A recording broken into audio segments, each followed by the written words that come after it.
Assalamualaikum warahmatullahi wabarakatuh.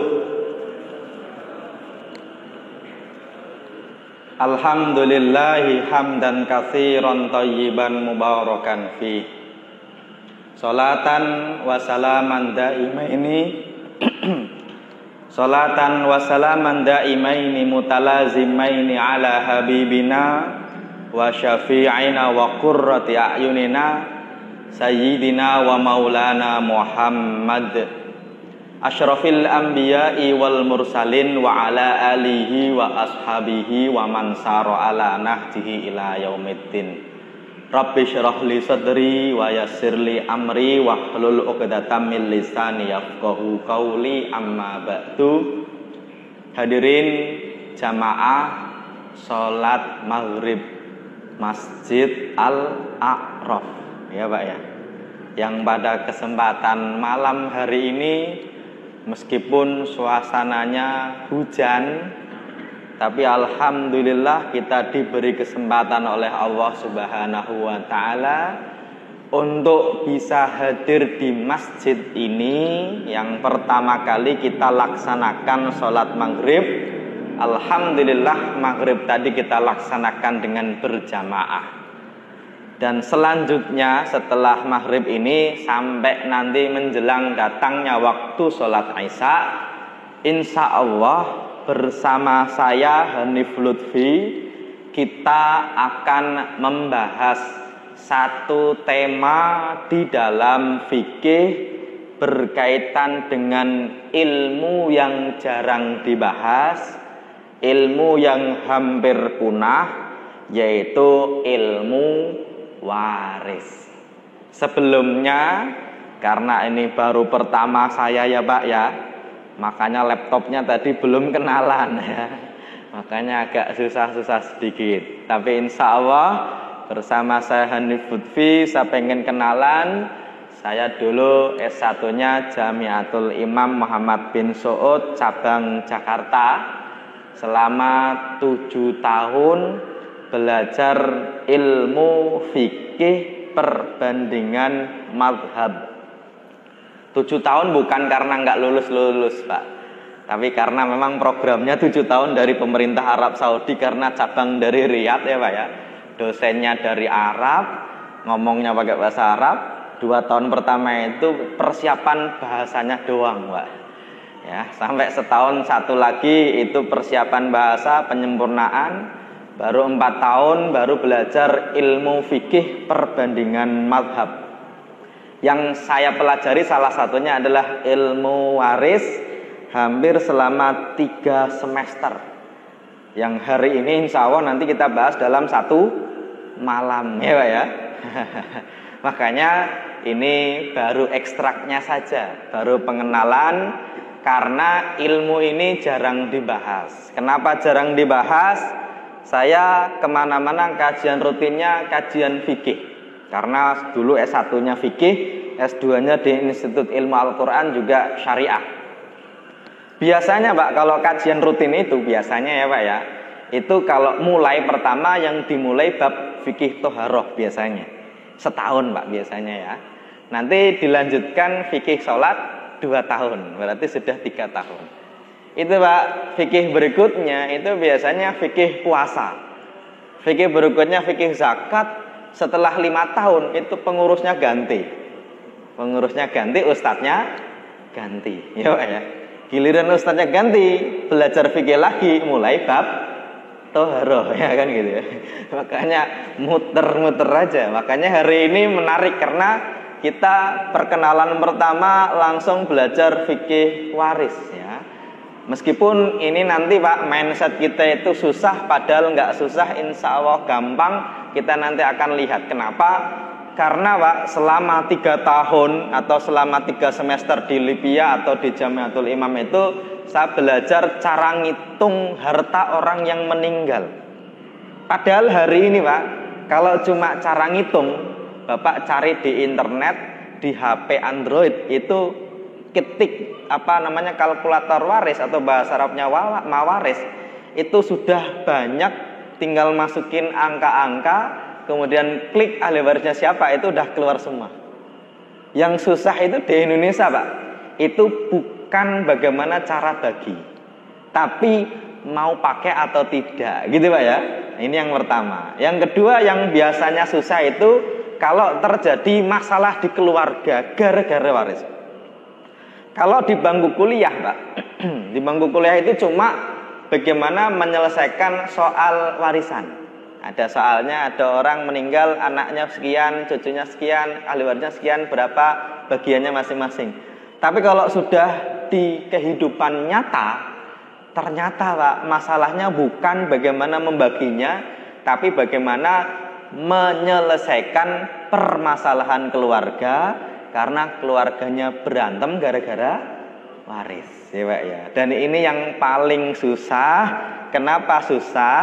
Karena almarhum meninggal punya duit, anaknya nggak dikasih tahu cara bagi duitnya, ya Pak ya. Makanya dalam Al-Quran itu disebutkan, kadang-kadang harta berkumpul dengan anak itu kadang-kadang perhiasan. Al-malu wal banuna zinatul hayatid dunya. Harta kemudian anak itu perhiasan dunia. Makanya kalau bapak ini di dunia punya harta, punya anak, itu insya Allah hidupnya penuh dengan perhiasan dan sukacita. Punya harta, nggak punya anak itu sedih. Punya anak banyak, nggak punya duit tambah sedih, ya Pak ya. Ya, anaknya pengen bayar SPP, pengen study tour, pengen beli laptop baru. Ternyata bapak gajinya cuma 5, tanggal 5 udah koma, ya Pak ya. Karena semuanya dicicil. Motor cicil, mobil cicil, rumah cicil, ya Pak ya. Makanya di sini Pak, kalau kita perhatikan anak dan harta itu kadang-kadang perhiasan, tapi dalam ayat yang lain kita harus tahu innama amwalukum wa auladukum fitnah. Sesungguhnya harta-hartamu dan anak-anakmu itu apa? Fitnah. Kata fitnah itu artinya tidak menuduh, tapi ujian. Makanya kalau orang itu berdoa ketika tasyahud akhir, dia meminta perlindungan dari Allah dari fitnah apa? Kubur, ya Pak ya. Artinya diuji di alam kubur. Makanya hari ini penting, ini ilmu bukan kepada orang tua kita yang sudah meninggal, tapi ini ilmu buat kita yang masih hidup, nanti Pak, buat anak-anak kita. Kenapa? Karena kalau Nabi menyebutkan 3 hal yang nanti akan selalu mengalir pahalanya. Yang pertama adalah apa?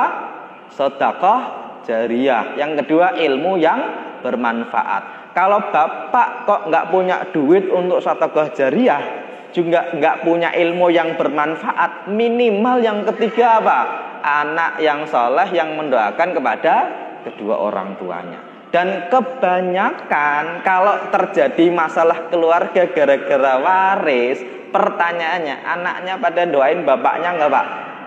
Hampir nggak mendoakan. Kata yang dikasih banyak, kamu doain bapaknya. Kata yang nggak dikasih, lah kan saya nggak anaknya, yang dikasih kamu doang, kan gitu ya Pak ya. Makanya ini salah satu kesedihan di mana di kuburan harusnya dapat doa dari anaknya, gara-gara duitnya anaknya itu ternyata jadi fitnah kepada dia, maka dia nanti di kuburnya dapat kabar jelek. Mendapatkan siksa itu nggak harus ditonjokin, ya. Kita itu dapat kabar anak kita kecelakaan saja, itu sudah sedih ya Pak ya. Apalagi anak kita berantem, kita belum selesai mengajari mereka, sudah dipanggil sama Allah, sudah meninggal ya. Makanya pas banget malam hari ini kita akan membahas ilmu waris, yang mana pertanyaan pertama adalah kenapa kita harus belajar ilmu waris. Waris itu Pak, bahasa Arabnya kadang-kadang mawaris, kadang-kadang waris, kadang-kadang faraid, ya Pak ya. Ilmu faraid, ilmu waris atau ilmu mawaris sama saja. Ini pertanyaan pertama kita harus belajar. Yang pertama adalah Allah jelaskan langsung di dalam Al-Quran. kalau Bapak nanti pegang mushaf, silahkan dibaca dalam surat An-Nisa ayat 11 sampai 14. Di situ, di dalam surat An-Nisa, Allah mengawali ayatnya dengan redaksi yusikumullahu. Allah berwasiat kepada kamu. Kata wasiat itu Pak, biasanya sesuatu yang penting ya Pak ya. Biasanya sesuatu yang penting. Dan wasiat ini dari Allah, redaksinya dengan fi'il, kata kerja yang fi'ilnya fi'il mudhari'. Kata kerja dalam bahasa Arab itu ada 3 Pak. Yang pertama madi, lampau ya Pak ya. Yang kedua adalah mudhari', sekarang dan yang akan datang. Yang ketiga adalah apa? Amar atau perintah. Yusikum itu redaksinya itu fi'il mudhari', artinya sekarang dan selamanya. Allah berwasiat kepada kalian yang baca Quran itu Pak, fi auladikum, tentang anak kalian, lizzakari mislu hadzil unsayaini. Allah jelaskan kalau kamu punya anak laki-laki, punya anak perempuan, yang laki-laki dapat 2 bagiannya perempuan. Kalau anak kamu kok ternyata perempuan semua, kok lebih dari 2, maka mereka Pak dapat 2/3 bagi bareng. Kalau anak perempuanmu kok cuma 1 perempuan saja, maka dia dapat setengah. Kalau kamu meninggal, kamu nggak punya anak, istrimu dapat 1/4. Kalau kamu punya anak, istrimu dapat 1/8. Kalau yang meninggal adalah istri, maka suami, kalau istrinya nggak punya anak, maka suami dapat setengah ya Pak ya. Kalau ternyata sang istri punya anak, maka suami dapat 1/4. Termasuk orang tua, bapak ibu dapat 1/6 ya Pak ya. Kalau ternyata anaknya itu yang meninggal itu punya anak. Itu Pak, di dalam Al-Quran Allah jelaskan langsung secara detail ya Pak ya. Kalau kamu meninggal punya anak sekian, bapakmu sekian, istrimu sekian, itu detail Pak. Kalau kita mau banding-bandingin, kalau tentang sholat, kita bisa tahu nggak Pak, cara takbir di dalam Al-Quran ada nggak Pak? Enggak. Tapi kalau perintah sholat ada dalam Al-Quran. Makanya Nabi menyebutkan, shollu kama ra'aitumuni usalli. Kamu kalau sholat, lihat nih aku sholat begini ya Pak ya. Makanya meskipun sholat itu tiang agama, yang pertama kalau dihisab, tapi penjelasan tentang bagaimana sholat itu tidak dijelaskan dalam Al-Quran. Tapi kalau kamu meninggal, anakmu dapat berapa, istrimu dapat berapa, itu dijelaskan secara detail di dalam Al-Quran ya Pak ya. Ini yang pertama, bahwasanya belajar waris berarti belajar Al-Quran, karena kita sedang membaca ayat Al-Quran. Bahkan kalau nanti Bapak kok membaca sendiri dengan terjemahnya Pak, insya Allah paham ya. Ini yang pertama ya. Makanya kalau kita belajar waris itu artinya sebenarnya kita sedang mempelajari isi dari Al-Quran. Oke.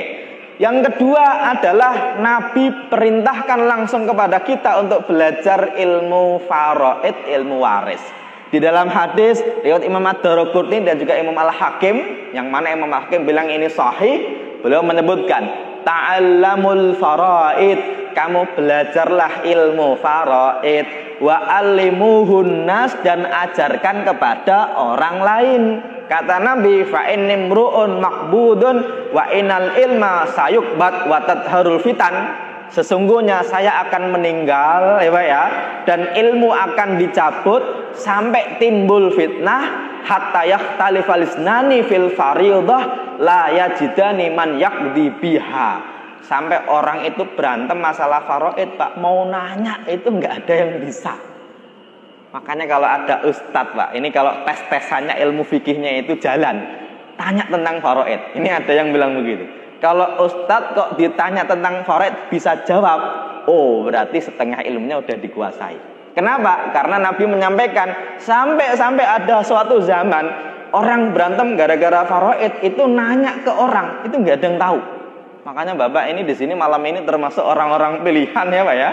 Termasuk orang yang langka karena belajarnya ilmu faraid, dan termasuk perintah dari Nabi. Yang ketiga adalah larangan memakan harta haram.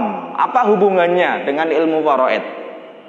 Kalau Allah sudah berikan, kamu dapat sekian, kamu dapat sekian, kamu dapat sekian, kok ternyata nggak ridho, terus dia zalim kepada orang lain, makan harta orang lain, berarti harta yang dimakan harta haram, meskipun itu harta saudaranya sendiri, ya Pak ya. Dan harta haram, Pak, di dalam Al-Quran dan dalam hadis itu ancamannya berat.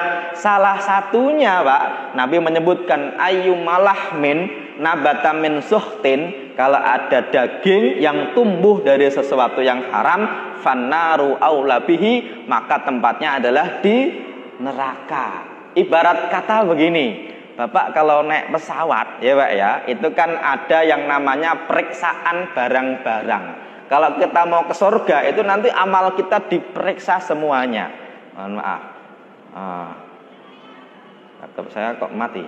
Oke, nggak apa-apa, kita lanjutkan saja. Oke, kalau kita mau masuk pesawat, Pak, kita diperiksa barang-barang kita, yang namanya metal detektor. Hari ini ada metal detektor, ya Pak ya. Metal detektor itu, Pak, Bapak masuk ke bandara diperiksa. Kalau bawa sesuatu yang dilarang di penerbangan, itu suruh ngelepas dulu. Kalau Bapak bawanya gesper, Pak, itu kalau bunyi gitu, Pak ya, Bapak lepas, gampang. Terus masuk lagi, bunyi lagi, ya udah lepas lagi gitu ya. Tapi kalau ternyata kok giginya kok dari besi, Pak, suruh ngelepas nggak, Pak? Lah ini, Pak, kalau kita, Pak, masuk ke surga, periksaannya nggak cuma metal detektor, tapi haram detektor, ya Pak ya. Kalau ada yang haram, nanti malaikatnya bilang, Pak, mohon maaf, amalan Bapak banyak banget. Ibarat orang mau ke luar negeri, itu uang sakunya banyak, tapi harta haram itu nggak masalah duitnya banyak atau sedikit. Ini nggak boleh masuk surga, makanya suruh ninggal. Kalau harta haram kok masuk ke tubuh, malaikatnya bilang, ini harusnya dilepas, Pak, nggak boleh. Loh, kok di dalam tubuh nih, Pak, malaikat atau malaikat, ya Pak ya. Ya sudah, berarti kalau sedikit dipotong saja, kalau banyak dibakar dulu, ya Pak ya. Makanya makan harta haram itu salah satunya ancamannya berat. Oke, sebentar. Oke, lanjutkan. Kemudian yang selanjutnya, kalau tadi makan harta orang lain, sebenarnya, Pak, yang paling berbahaya itu bukan makan harta tetangganya, makan harta orang lain, enggak.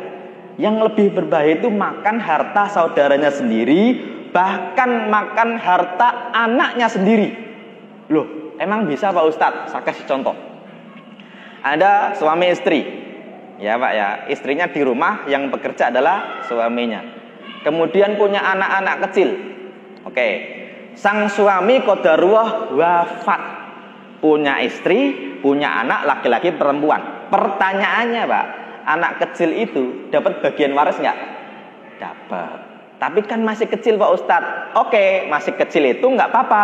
Tapi kalau orang tuanya, bapaknya meninggal, berarti anak itu menjadi ahli waris dari bapaknya. Kadang-kadang seorang istri itu, Pak, zalim terhadap anak yatim. Anak yatimnya adalah anaknya sendiri. Kenapa? Karena dianggapnya masih kecil, harta suaminya dikuasai, ternyata menikah lagi, uangnya buat ongkos nikah, punya anak lagi buat kehidupan dari suami yang kedua. Pertanyaannya, anak dari suami yang kedua itu dapat warisan dari suami pertama nggak, Pak? Tidak, karena bukan siapanya. Tapi karena dianggap masih kecil, akan buat ongkos dia macam-macam, ternyata ketika gede uangnya habis. Berarti yang zalim siapa? Ibunya sendiri. Padahal, Pak, di dalam syariat kita disebut anak yatim itu nggak selalu yang punya, nggak punya duit, enggak. Orang kita itu, Pak, kan biasa tanggal 10 Muharram ada lebaran anak yatim, ya Pak ya, menyantuni anak yatim ya. Di dalam Al-Quran kata yatim hanya menunjukkan tentang status dia kalau bapaknya sudah meninggal. Justru, Pak, di dalam Al-Quran anak yatim itu suruh melindungi hak finansialnya. Wabtalul yatama hatta idza balagun nikah wala ta'kulu amwalal yatama, dan kalian jangan makan harta anak yatim. Berarti anak yatim punya duit nggak? Bisa jadi punya duit. Makanya dalam bab zakat nggak ada zakat diberikan kepada anak yatim. Tapi anak yatim itu hanya sebagai apa? Kondisi di mana bapaknya udah wafat. Ya Pak ya. Makanya yang bisa jadi zalim itu bukan siapa-siapa, tapi keluarga terdekatnya. Oke. Selanjutnya Pak, ini yang agak-agak berat ini. Kenapa berat? Karena ternyata ada ancaman kekal di neraka. Di dalam surat An-Nisa itu ayat ini Pak menutup tentang ayat waris. Ya, di situ disebutkan wa may ya'sillaha wa rasulahu wa yata'adda hududahu yudkhilhu naran khalidan fiha wa lahu 'adzabun muhin. Siapa yang bermaksiat kepada Allah dan Rasulnya dan menentang hudud atau aturan-aturan Allah, maka dia yudkhilhu naron, Allah masukkan ke neraka, khalidan fiha, yang mana nerakanya itu kekal. Na'udzubillahi min zalik. Biasanya Pak, ayat Al-Quran itu tutupnya ayat itu berkaitan dengan ayat sebelumnya. Dan ayat yang ke-14 ini menutup tentang ayat faraid atau ayat waris. Yang bermaksiat kepada Allah sangat mungkin untuk dimaafkan kalau dia bertaubat. Tapi kalau bermaksiat plus menentang, nah ini berat. Karena menentang itu dalam bab waris Pak, itu sangat banyak. Ada orang yang tidak tahu ilmu waris, maka mencari tahu. Tapi kadang-kadang ada yang tidak mau tahu. Ya Pak ya. Ini ilmunya begini, bodoh amat ya Pak ya. Kalau tidak tahu, orang dikasih tahu mungkin akan tahu. Tapi kalau tidak mau tahu, kadang-kadang sampai level ini ilmunya dari Quran loh, bodoh amat. Ini adil loh, enggak adil. Na'udzubillah min zalik. Kenapa? Kalau menganggap ilmu waris enggak adil padahal ada di dalam Al-Quran, artinya menganggap bahwasanya hukum di Quran tidak adil, berarti menganggap apa yang di dalam Al-Quran enggak adil, berarti menganggap yang membuat Quran atau yang menurunkan Quran itu tidak adil. Ya Pak ya. Makanya ini ancamannya berat kalau bermaksiat dan apa? Menentang ya. Kalau tidak tahu dikasih tahu, tapi kalau tidak mau tahu itu susah. Ya Pak ya. Oke. Yang selanjutnya adalah langkanya ilmu waris. Tadi saya sudah bilang bahwasanya nanti akan ada masa ketika ada dua orang berdebat tentang waris, nggak ada yang bisa menjawabnya. Dan ternyata Pak, dalam riwayat lain dikatakan fa innahu nisful ilmi, ilmu ini sebagian dari ilmu, wa huwa yunsa insyaallah ya Pak ya. Dalam hadisnya Nabi dikatakan akan dilupakan, wa huwa awwalu ma yunza'u min ummati, yang pertama dicabut dari umatku ya ilmu ini ya Pak ya. Makanya kalau hari ini Masjid Al-Araf masih mengadakan kajian tentang ilmu waris, insyaallah kiamatnya masih jauh ya Pak ya. Karena kalau tanda kiamat salah satunya ilmu warisnya insya Allah sudah hilang ya Pak ya. Termasuk juga begini Pak, kalau kita bicara mengenai ilmu waris selain dicabut Pak, ini kalau kita adakan survei secara sederhana lah, katanya umat Islam di Indonesia itu mayoritas katanya ya 80% katanya. Tapi kalau ada orang meninggal kok bagi-bagi uang, itu kira-kira Pak, banyakan yang pakai waris atau enggak? Enggak ya Pak ya. Makanya ini Pak, yang pertama kali dicabut itu ya hampir-hampir. Makanya selanjutnya riwayat dari Umar bin Khattab, ta'alamul faraid, kalian belajar ilmu faraid kama ta'alamunal Quran, sebagaimana kalian belajar Quran. Kenapa? Ya karena kalau kita belajar faraid pasti kita belajar ayat Al-Quran. Kalau belajar Al-Quran pasti ketemu ayat faraid, maka dia dianggap sejajar. Oke. Selanjutnya adalah cegah pecah keluarga. Nah ini, kalau orang itu tahu bagiannya berapa, insya Allah nggak ada yang merasa ini milikku, ya Pak ya. Kalau dia tahu bagiannya berapa. Orang itu berantem gara-gara pertama tidak tahu bagiannya berapa, yang kedua tidak mau tahu bagiannya berapa. Dan di dalam sejarah manusia Pak, atau kita perhatikan dalam realita kehidupan kita, orang itu di dalam keluarga itu biasanya berantem bukan karena nggak punya duit. Kalau ada orang tua nggak punya uang, ya Pak ya, itu kalau dalam filmnya itu ada contoh keluarga yang bagus, namanya keluarga apa? Cemara, ya Pak ya. Nah, kalau duitnya banyak nggak cemara lagi, cendana, itu duitnya banyak Pak, ya Pak ya. Nah, tapi kalau keluarga kok duitnya banyak, kok nggak tahu ilmunya Pak, itu potensi untuk konfliknya itu cukup tinggi. Kalau orang meninggal nggak punya duit, insya Allah nggak ada rebutan waris, insya Allah. Orang apa yang direbutin, ya Pak ya. Apalagi kalau ternyata meninggal masih punya utang, itu anaknya Pak, itu nggak ada yang ngomongin, ya Pak ya. Diem-dieman aja. Nah, makanya kalau kita kok merasa punya uang, merasa punya anak, maka ini potensi meskipun tidak terjadi, kita harus persiapkan yang terburuk. Ibarat kata kalau perusahaan sekarang Pak, itu kan ada ISO ya Pak ya. Kita sudah zero accident sekian sekian puluh ratus jam kan gitu ya. Nah, ini Pak kalau dalam keluarga juga sama. Jangan cuma ketika bapak mau umroh mau haji saja anaknya diwanti-wanti. Orang mau umroh saja yang 10 hari, mau haji yang 40 hari Pak, itu anaknya udah dipersiapkan semua. Nah, kalau nanti listriknya bunyi, ini belinya. Nanti kalau makan ini duitnya, kan gitu Pak ya. Nanti kalau sekolah begini. Padahal meninggal itu nggak bisa balik lagi.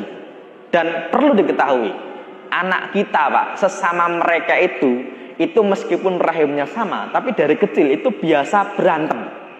Rebutan itu biasa. Apalagi usianya sama-sama laki-laki, sama-sama perempuan. Sama-sama perempuan itu rebutan apa? Rebutan baju, ya Pak ya. Rebutan make up, laki-laki rebutan mainan. Tapi karena darahnya sama, rahimnya sama, anak itu mudah Pak, mudah baik lagi. Buktinya kalau nanti adiknya ditonjokin orang di luar, itu kakaknya Pak, itu yang pertama kali membelanya. Ya Pak ya, ibarat kata dia itu berantem sih berantem, tapi mudah untuk baikan karena rahimnya sama. Dan ternyata kalau orang tuanya masih Pak, itu kalaupun berantem dewan jurinya ya Pak ya, atau wasitnya itu masih ada. Jadi anak kecil itu berantem rebutan apa itu jangan berantem, emaknya bilang begitu bisa. Tapi kalau sudah sama-sama menikah, sama-sama punya anak, itu Pak lebih susah daripada waktu masih kecil. Kenapa? Karena wasitnya sudah meninggal. Ya Pak ya, biasanya kalau orang meninggal itu kan berarti orang tuanya udah nggak ada tuh.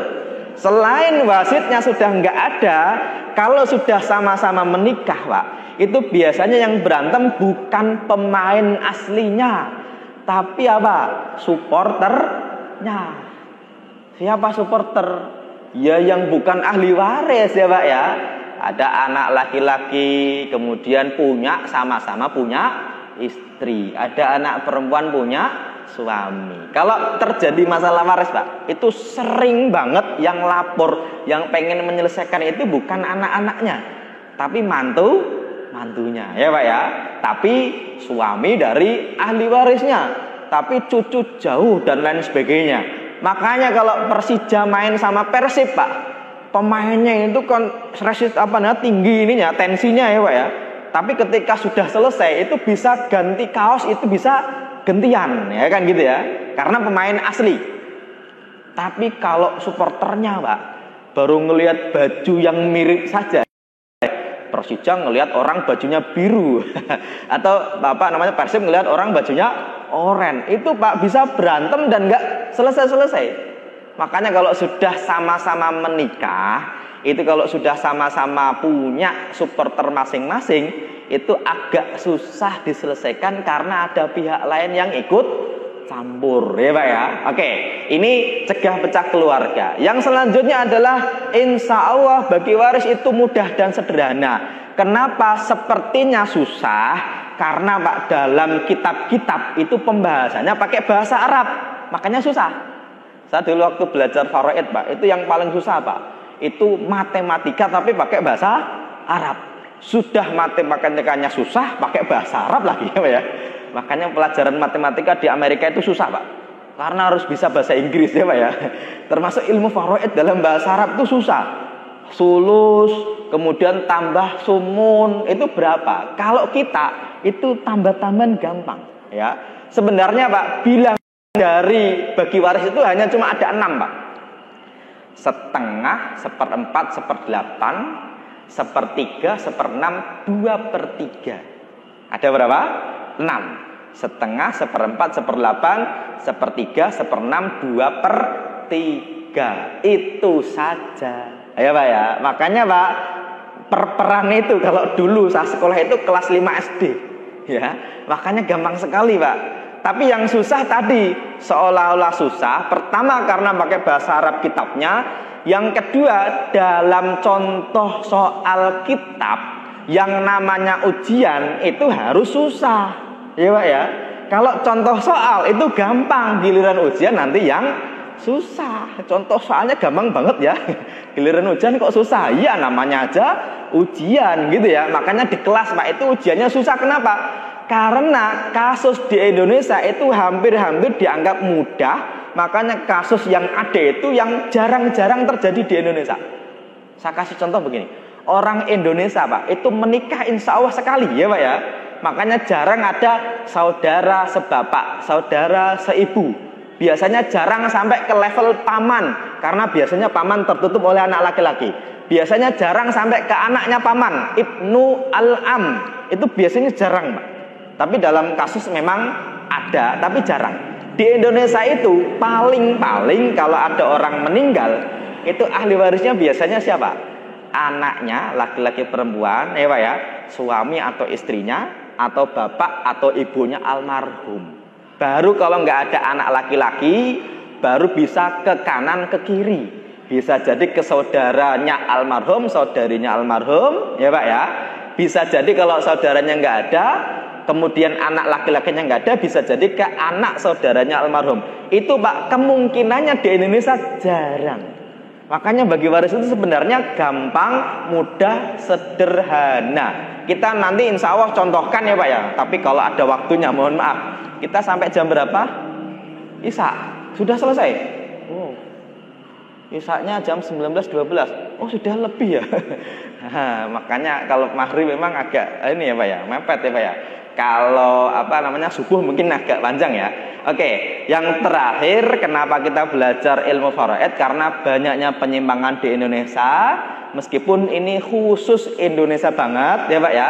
Kalau kita nanti sebutkan, nanti secara umum dulu ini penyimpangannya di Indonesia itu ini. Nah, secara umum dulu, oke ya. Secara umum.